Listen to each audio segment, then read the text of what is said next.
আর recipe follow করে আপনিও চাইলে শীতের সন্ধ্যায় আপনার ফ্যামিলিকে নিয়ে উপভোগ করতে পারেন এই পাকোড়া। ফ্ল্যাশব্যাক। এভরিওয়ান, সবাইকে নমস্কার, আদাব। আমি পূর্বা, আপনারা দেখছেন এক্সপেরিয়েন্স উইথ পূর্বা। নতুন আরেকটা রেসিপিতে সবাইকে ওয়েলকাম।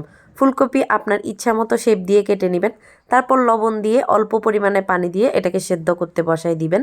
ভালো করে সেদ্ধ করে নিলে এই সুবিধা যে ভিতরে কোনো পোকামাকড় থাকলে সেটা বের হয়ে যায়, আর ফুলকপি পাকোড়া করার পর ভিতরে যে কাঁচা ভাবটা থাকে সেটা থাকে না, আর কাঁচা গন্ধটাও থাকে না। ফুলকপিটা সেদ্ধ হতে থাক। এবারে যেটা মেইন উপাদান সেটা হচ্ছে ব্যাটার। ব্যাটারটা পারফেক্টভাবে বানাতে পারলে আপনার পাকোড়া কিন্তু মুচমুচে হবেই, সেই সাথে অনেকক্ষণ এটাকে আপনি মুচমুচে রাখতে পারবেন। বাটিতে নিয়ে নিলাম পরিমাণ মতো কালিজিরা, লবণ, চিনি, মরিচের গুঁড়া, হলুদের গুঁড়া, জিরার গুঁড়া, সামান্য পরিমাণে গরম মশলার গুঁড়া।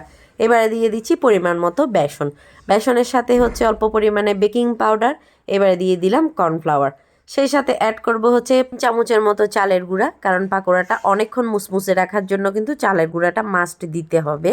আর শুকনো চালের গুঁড়া না থাকলে আপনারা চালটা বেটেও ব্যবহার করতে পারেন, ব্লেন্ডও করে নিতে পারেন, কোনো সমস্যা নেই। এবারে সেটাকে আরেকটু ঘন করার জন্য, মানে চালের গুঁড়াকে আরেকটু ঘন করার জন্য দিয়ে দিলাম অল্প পরিমাণে ময়দা। এবারে সব পানি কিন্তু একসাথে দেওয়া যাবে না, অল্প অল্প করে পানি দিতে থাকবেন।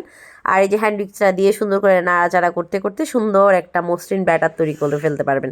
দেখেন, বেশি পাতলাও না বেশি ঘনও না, আঙ্গুল ডুবালে যেন আঙ্গুলের গায়ে ব্যাটারটা লেগে থাকে।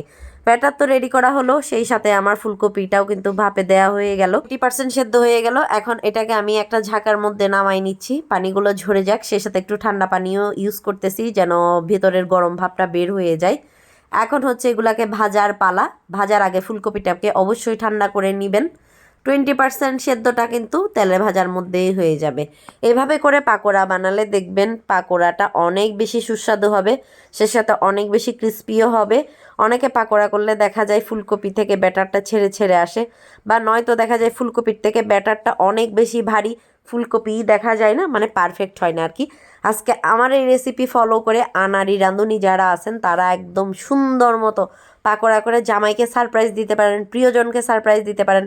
জামাই প্রিয়জন দুইটার কোনোটাই যদি না থাকে, নিজে খেয়ে নিজেকে সারপ্রাইজ দিতে পারেন। এখন কিন্তু ফুলকপির ভরপুর সিজন। এরকম পাকোড়া যদি আপনি সন্ধ্যাবেলায় বানাই না খান, তাহলে আপনার সন্ধ্যাটা কিন্তু একদম সুন্দর হবে না। সন্ধ্যাটাকে সুন্দর করার জন্য, মানে শীতের সন্ধ্যাকে সুন্দর করার জন্য এভাবে ফুলকপির পাকোড়া বানিয়ে খান।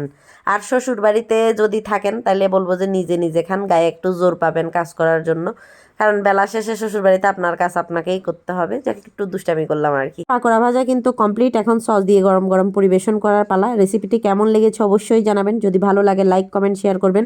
আর নতুন যারা দেখছেন পেজ একটা ফলো দিয়ে যাবেন। এতক্ষণ সাথে থাকার জন্য ধন্যবাদ।